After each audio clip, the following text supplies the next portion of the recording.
I don't know. Paige like not many can recreate. I don't know, gentlemen. Carson, I think he's just got the weird body type, man. It's weird. All right, we're live. Bet. Great. You want an intro or you want me to go? I'm going to go. Oh, shit. You said your Trump shit on here. I'm going Yeah, you can press start on OBS.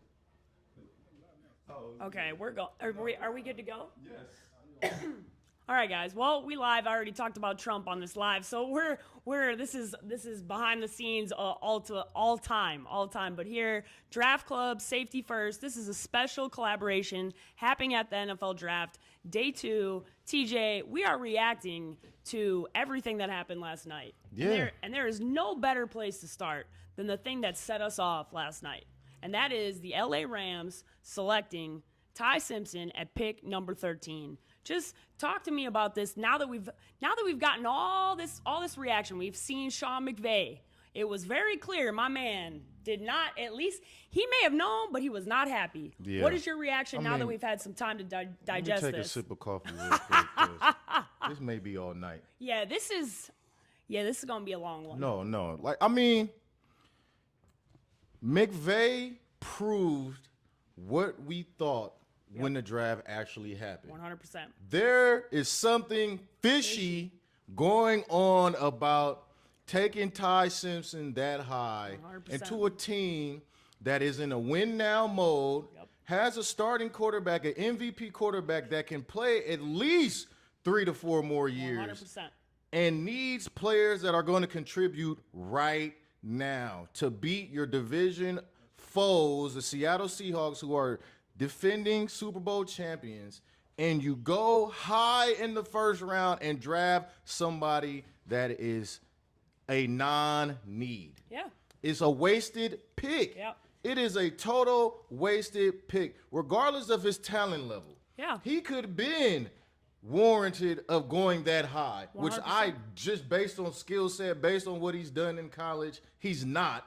But let's just say he was a Mendoza type quarterback. Yeah. Why? You don't need Why? him. You don't need him. You don't need him. You need somebody that's going to come in and be a baller for you right now, whether it was another receiver, an offensive lineman, a defensive lineman. What I thought they needed was a middle linebacker. I mean, I know they paid Landman a couple years ago or last year, but they need a more versatile linebacker to go against the Christian McCaffreys, to go against the Charbonnets, now the Jeremiah Loves and Jadarian Price. Like, those are the running backs you have in your division, and they ate you up last year. Yeah. And you go get a backup quarterback? And to add to that, right, the context now that's come out is we know that this was pretty much all on Les Snead, right? Yes. You get the phone call happens. Les is talking to Ty Simpson. Ty Simpson gets on the phone with Sean McVay, and Sean McVay goes, "Hi." Oh, man, he can't hide it in his face. No, Oh, my God. every photo that comes out, every video clip that comes out, it's just getting worse. Yeah. It's just getting worse and worse and worse. I likened it to the Mike Vrabel, Diana Rossini thing. We're just getting more and more data that this is not good. This is not good. And this, to me, we want to we're just going to talk biggest winners and biggest losers. This got to we be the might as biggest well. loser of the night. I mean, definitely the biggest losers. And who would have thought the Rams and Les Snead and McVay and that tandem, because they've done, pretty well with sacrificing those first-round picks in the past. Yeah, right? they're the F them And I picks see team. why they sacrifice some first-round picks, because they don't know how to pick in the first round. Because if they're going to do this every year in the first round, you might as well give your first-round pick away and bring somebody in that's going to contribute right away and be a game breaker for you, because that's what the first-round pick is supposed to be. It's supposed to be a game breaker. Thank you. To me, with the thing that happened with Puka, obviously off the field, you've got Puka going to rehab. And this is just reality. They tried to make me go to rehab. Yeah. I said no. Devontae's no, over no. 30, dealing with hamstring injuries. You need another receiver. You got to keep up. You got one of the best throwers of the football in the game, and you said, nah, we don't need to. And I get they feel comfortable waiting in this draft to go get a receiver, but that doesn't mean you got to take a quarterback with your first-round pick. And to me, how everybody else in the league reacted, they tricked themselves into thinking they needed to get Ty Simpson at 13. You could have waited. You could have got, if you wanted Ty Simpson and you wanted to stash him, you don't draft him in the first round. You definitely don't draft him at 13. No. Like you said, he was going to be available. I don't see anybody trading up to get Ty Simpson. Now, this is an issue or instance where personal relationships hinder business progression, right? They always talk about business is not personal. You know, it's not what you know, it's who you know. Correct. And this is a classic case of it's not what you know, it's who you know. Because we all know Ty Simpson, it was not a top 20 pick, not a top 32 pick. They tried to convince us through this process. Dan Orlovsky, him having the same agent in the same instance of Les Snead being a college buddy of Ty Simpson's father, right? Yep. The reports have came out that they go back and maybe it was an IOU type situation. But regardless, man, this has something. fractured the relationship between McVay and Snead. And it's obvious. Yeah. You've put me as a head coach in a situation that's uncomfortable. Yep. Now I got to answer questions. I didn't make this decision with you. You made this decision for the team, which is the GM's right to, but we all know it goes hand in hand. Correct. But it would be fine if that's how they've done things in the past. Yes. But that's not how they've done things. And I know that for a fact because I've been around these guys. They have, if you watch, you don't even need to. You could go watch their draft YouTube shows from the past. They are always in lockstep. Yes. They work simpatico. This is one of the reasons why I've always really respected what they've done because the general manager and the coach work cohesively to get things done. And that ended when I saw the look on Sean McVay's face. And that's why even if we didn't like it, I would be okay with it more if they were on board because I trust both of them together. But after now looking at it and seeing how Sean reacted to it, it's just gotten so much worse because it's very clear that this was on Les. And now Matthew Stafford is also not happy. That's been reported because you didn't tell him until the last minute. So now you got your MVP. Sounds like another MVP situation I remember with Aaron Rodgers and Jordan Love. They all want to talk about how that worked out. Guess what? Jordan Love has yet to win the NFC North. Is it working out? I think we need to be honest about that. And is it working out? You have a 13th round pick, and the head coach is talking about he's going to come in and compete for the Stetson Bennett. backup. You're competing for the number 2 job as a 13th pick. Like, Sean McVay woke up with the same look on his face that he had last night doing them interviews. He's still shocked, and he can't believe this shit. When he woke up, brushed his teeth in the morning, and looked in the mirror, he probably was like, I can't believe this shit. No. I cannot believe Snead did this to me. No. So, man, the fans, I know the fans are like, what the hell Because is going on? you are in a Super Bowl window. You are push the chips to the middle. You got the first one, but you were this close, right? You can play out the 2-point conversion that let the Seahawks get the first round. You could talk yourself into you were right there, right? So if you're right there, then why would you not use your premium draft capital to make your team better today? Not in the future. Yeah. And I don't even know if they're going to be better in the future. That's the part that I think is probably being discussed the least. I'm not bought into Ty Simpson. And it's very clear that Sean McVay's not bought into Ty Simpson. He told Kay Adams on camera that she's watched him more than he has. That's not That's right. because it's not even a thought. Because he wasn't He wasn't even a evaluating thought. him. Ty Simpson had 9 games last year of 65 and under completion percentage, and that's in college. That's the whole season, almost, outside of 3 games. Yep. He had about 3 games under 50%. That's an F.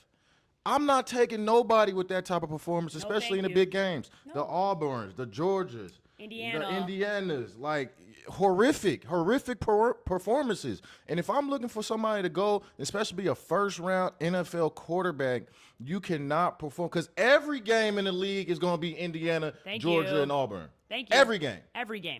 Every game, the expectations are going to be high. And now the expectations are going to be even higher because they are tied. Now this better work out. This better work out for you, or you better figure out how to make this whole PR disaster go away, because you went from being one of the most respected franchises in how you do your draft process to now it's reminding me of how the Ravens have always been very respected, and then the Max Crosby situation happens, and you can undo 20 years of doing things the right way by making one really bad decision. Yeah. And that's what's happening right now. Yeah, it's definitely looking like the wheels are falling off this operation. So it's going to set them back for a couple years at least, because now, say you get him out there and he's everything you thought he was, and that's not very good. So now you can't draft a quarterback next year. No one wants to trade for him, so you're stuck. Nope. And that's I listen. Even in a perfect world, if this works out, I'm very concerned about the personal dynamic that impacted this overall situation. Yeah. It's a marriage at the end of the day. Yeah. You lost trust. 100%. You lose trust within a marriage, it's over with. It's over. And Les Snead helped guide Ty Simpson and his family through this draft process, made promises on behalf of the organization, and it's very clear now to me that Sean McVay was either not involved in it at all, or he was involved in it at the last minute when the decision had already been made. And that's, to me, that's not a good feeling. No, it's As not a a head good coach, feeling. yeah. It's not a good feeling. But let's talk about some winners. Yeah. Let's talk about some winners, because we all know the loser very clearly of the draft so far is the LA Rams. Let's talk about winners. Who was your winner coming out of the first round? Man, I got a couple winners, right? I'm gonna start with the Giants, the Okay. New York Giants, man. I've been on their been behind the scenes rooting for the Giants since they signed Harbaugh and some of the things they've done in this offseason. I just think that they are going and are positioning themselves very well to be surprise winners of the NFC East, right? They go get Arvell Reese, which was my favorite linebacker in the draft. Yeah, you were hyped. I've last been night. high on Yep. him since the season when I was watching Ohio State, man. Very versatile linebacker, plays inside and out, rush the passer, play middle, can cover out the backfield, can rush up the middle. Yep. Very physical, man. If I'm having an inside backer, anchor of my defense, the first thing I start off with is physicality. Yep, you If have that to. is the first word out my mouth. 100%. Physicality. If you're not physical, I don't want you. Yeah, no Then they thanks. go get a tackle, right? Francis Mauigoa. Look at you. Look at that. Look at that. A+ Now work we on the know hit. it. His name is Hey, Maui hey. Noah. He Okay? just- Took me all night. I was practicing last night. I ain't What gonna he hold got? you. I didn't want to mess you up, big dog. So anyway, hey, go out there, protect your franchise quarterback, make Dart feel comfortable in the pocket. We know he's capable of running. And I like a capable running quarterback, Yep. not a run-first quarterback. And did you hear what this man said on the mic on the stage? Did Who? you have Francis Mauigoa? No, I haven't missed it. He said, they said, you have a message for Jackson Dart. I'm ready to die for you, bro. Ooh. I'm ready to die And he for you, mean bro. that shit. Yeah, he meant that because that's his background. That's Mm-hmm. his heritage. When he said that, it's not like Will Campbell last year and then the turnstile happened. Oh my God. This is a different version of that. When he said it, that was like per blood. That's Yeah. what's happening. Will out there. Campbell said it with Kraft mac and cheese behind him. That was not believable. No, but no, yeah. this like version- we talked about last night, we though. did. Like that, Yep. when them big Usos say, "Hey, I'm here to protect you." They mean Have it. you seen Necessary Roughness? Yes. Remember Necessary Roughness Oh, when he yeah. was like, "Follow me, I got you. Ain't nobody going." That's what they mean, down to their soul and their core. So he meant that it for real. Yeah, he meant it for that. real. His parents meant that. So when he go home and he ain't do his job, his daddy gonna be like, "Hey, look, Better be you taking s- care of that look, quarterback." You said you was gonna take care of this quarterback." So they taking that pride and that responsibility. It ain't just with him; it's with his entire family. Talk to me about Arvell Reese, because Giants fans are being a little finicky about this pick, and I know you really like him. So Giants fans, just tell them why they should be excited, because I'm in full agreement with you here. They should be excited about Okay, this this is pick. what I'm gonna keep it a short story shorter, right? Everyone loves offense, right? We would love to get a receiver or somebody to make our offense better. I had Jeremiah Love as somebody that the Jets could have targeted. Yeah. But when you have a defensive player and a defense overall that gives you more offensive possessions, just think about it like that. We got a defensive player so we can see our offense more. That's what you guys done. That's how it works. So now that we could get these 3 and outs and give Dart the ball and Scatterbo the ball, and you see you got Malik Isaiah Neighbors. Likely now. Yep. And Malik Neighbors And is Neighbors coming are back. back. Look, Those guys get to touch the field more because you have a player like Arvell Reese. Turnovers. Physical football creates turnovers, fumbles, strip sacks, all those types of things. You already have Banks on one side. You have Thibodeau, who are 2 first-round draft picks. You lose Dexter Lawrence, but I'm sure they're going to pick somebody up on this day too. Yep. I'm almost positive they're going to pick somebody. You secure that back end, and look, the Giants are primed to win the division. I think Harbaugh is bringing in a mentality, a professionalism within that Giants, because in a young team, you need an elder coach. Yes, you don't want a young coach in there coaching young players. No. It's just not going to work. No, it doesn't work. A young coach come in if you have a veteran team. Yeah, especially at QB. Yeah, if you got a that vet, may work. A vet who set the tone. But Jackson was reckless last year, right? And that was largely because you had Brian Daboll. And I like Brian Daboll as an offensive coordinator, but John Harbaugh is going to bring in the type of toughness, like you said, that you need, but also just listen. He came in and he said, anybody could get traded, anybody could leave, and that's keeping it a buck at any moment. What am I getting? You are tradable. And then he traded, depending on what I can get. I don't care who you is. And then Dexter Lawrence said, "I want more money," and he said, "Okay, bet, see ya." Out of here, because you had a. No, it's 50% grade last year, a half a sack. That's not gonna get it for me. And 2 years left on your contract. You're not. That's not. And you want how much? 30 a year? Yeah. Are you crazy? Yeah. For a half a sack? You out your mind. Go ahead, boy. Get on out of here. Hey, don't let the door. What they say? Don't let the door hit you, or the good Lord split you. You gotta go. See ya. We had enough, but we like what the Giants did. Yeah. How about them Jets though? That was gonna be my next, and I was trying to figure out here between value and best draft, because they did it both. Yep. Right. They got 3 first-round picks. They got David Bailey, who I thought was the best player in the draft. Right. They got Kenyon Sadiq, who was obviously the best tight end, but not only the best tight end, probably the most athletic player 100%, in the draft. 100%. And then they go get Omar Cooper with the late first-round pick. Yeah. All 3 of these guys come from playoff teams, right? Yeah. All of them were playoff college teams, Yep. and they all scream toughness.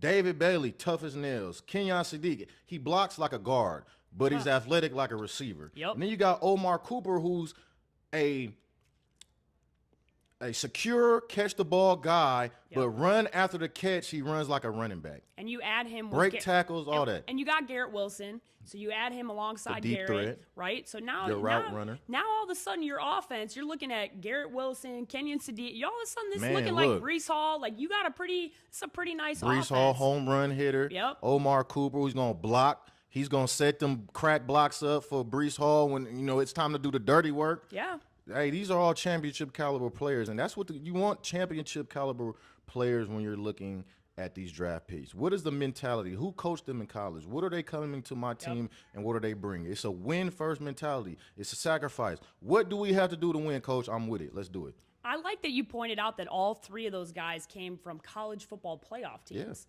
Because to me, that's the Jets ain't seen they've seen the playoffs more than the Jets. Well, we laughed about it last night, and it's deserving. The Jets traditionally, draft night could be a tough night for them, right? And I thought there was potential for them to try and go get Ty Simpson, and I was like, listen, y'all not a quarterback. You need to get your roster better before you bring in a QB. And when you got the 2027 class sitting on the horizon, right, and you got Geno Smith here now, you can make your roster significantly better. You got 2 first-round picks next year. You're kicking the can down the road to get a quarterback. You don't need one this year. There's not one that you like enough. And I think that's the point with the Rams situation is nobody liked Ty Simpson enough to draft him in the first round, except Les Snead, apparently. So I don't know. I think that was, to me, the 2 New York teams stuck out. We were really excited about them all, and we have to give love to the Jets because usually I'm making fun of the Jets on the Draft Club. So shout out to the Jets. Looks like Woody Johnson was not involved in everything going on last night. Let's talk best value pick. Best value pick from last night. Who is it? I'm gonna keep the Jets in the winner category. Okay. I'm gonna keep the 2 New York teams in the winner. My value pick came from the Super Bowl champions, the Seattle Seahawks. Ooh, I like this Jadarian one. Price at running back. Yeah. Man, look, when you lose the Super Bowl MVP, Kenneth Walker, home run guy, catch the ball out the back, do it all type running back. And you replace him with a guy just as talented, maybe more, I agree. depending I agree. Come on, man. With the last pick in the first round, that's how you use your value. You use your value and you replace guys that are either already on the roster like they've done this whole offseason. It was like they already had guys in the wings waiting to step up. And then the biggest concern, they lost the MVP running back. Bam. Pro Bowl caliber running back. What else is next? And that's how you stay on top. That's how you stay on top. The defense is secure. All the positions on offense was secure. The only question was the running back. Even with Charbonnet coming back, it was a 1-2 punch last year. You replace him with a young, explosive, physical running back.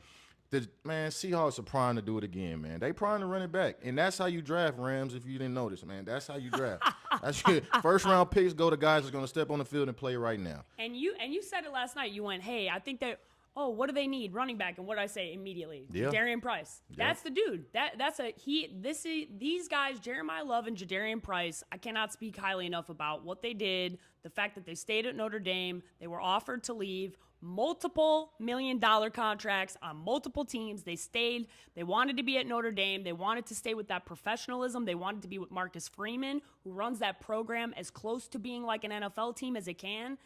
These are dudes that are going to impact right away. You stole mine, but I'm going Ruben Bain. Ruben Bain. Ruben Bain was Tampa Bay. We were both sitting here and we're like, when is Ruben Bain going to go? And Jason Light comes in, takes Ruben Bain. He went later than expected. We didn't know how much the off-the-field stuff was going to impact. The tape's the tape, and if we want to argue about his arm length, you guys can do that with your mama because I'm not arguing about it, okay? Definitely a top 10 come on now. talent for sure. Just watch any of his games. You don't even have to just pick any of his games, and you're going to be like, wow, he stands out. Yeah. I don't even tell you what number he is because you're going to watch him. So I think this was one where some of the NFL got a little nervous, and then they had the opportunity with the off-the-field stuff to say, yeah, I'm not going to do this. Jason Light is very good at evaluating talent. He went and got his guys, and everybody needs guys that can get after the quarterback. So this was a great pick. At the end of the season, when you was saying who was going to be a top 10 pick, he was hands down 100%. probably top 5. Well, absolutely.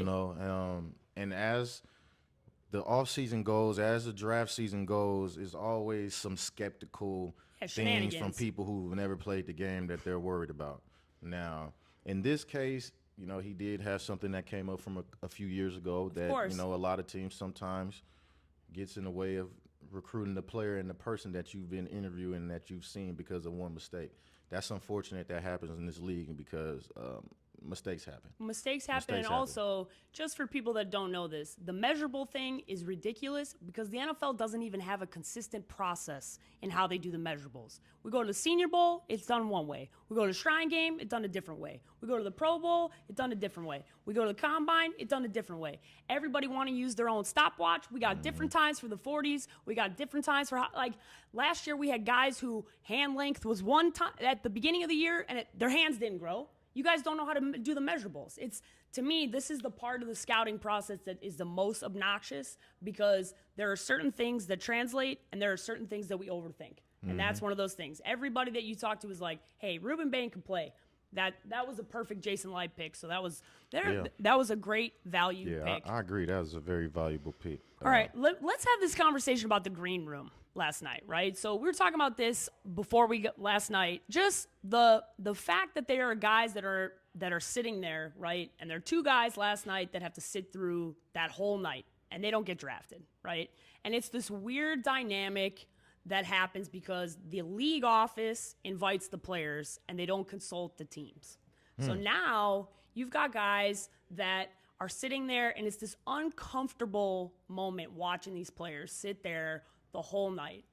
Talk to me about this. Give me a player's perspective on put yourself in those shoes because I imagine if you're just sitting, there are only 2 guys. Everybody else is sitting there, and you're sitting there with your whole family. What is supposed to be such a special moment seems like the NFL needs to do a better job of making sure that the guys that they have there are guaranteed first rounders, and there's a way to do that, and they have to consult the league. They have to. Well, I think it's just the risk you take as a player. I don't think that the league needs to do anything because teams don't want to share that with the league because it leaks. Correct. My pick get leaked. Now it's an issue. So I think that's all up to the individual. If you want to risk going there and sitting and coming back day 2, that's on you. If you know you're a bona fide top 15, then you show up. But even those guys may end up waiting, right? Yep. Lamar Jackson almost went to the second round, right? And 100%. he was the best quarterback and the Heisman Trophy winner. Yep. Which made no sense. So I don't think there's any perfect way to handle this situation, but as an individual player, you have to weigh out the odds of you going first and possibly going second. If you're all fine with wait, like, hey, I don't give a damn, I'll wait in the draft room, but if I do go first day, I want to be there.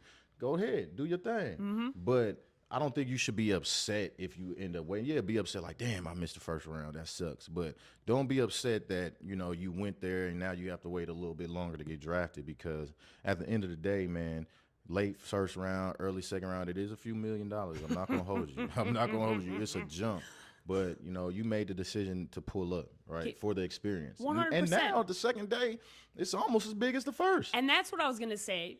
So Barron Sorrell last year for the Green Bay he got drafted to Green Bay Packers. The draft was in Green Bay.